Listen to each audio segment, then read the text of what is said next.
face शायद साहब ने फेस दिया आपकी पिक्चर ओके टाइट क्लोज जाना वो बस ठीक है डायरेक्शन छड़ दे अपनी बस ठीक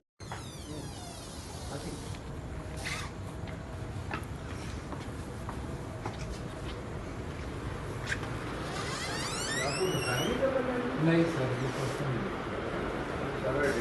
ये हमारी फिल्म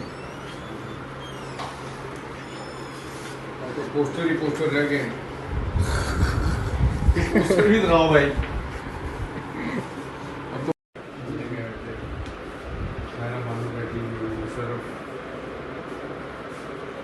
ये लता ने दिया हुआ इसको कामरान भाई को हाँ मिलने गया था ये मेरा मोटो रहा है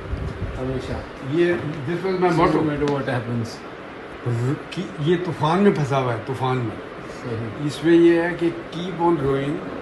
नो मैटर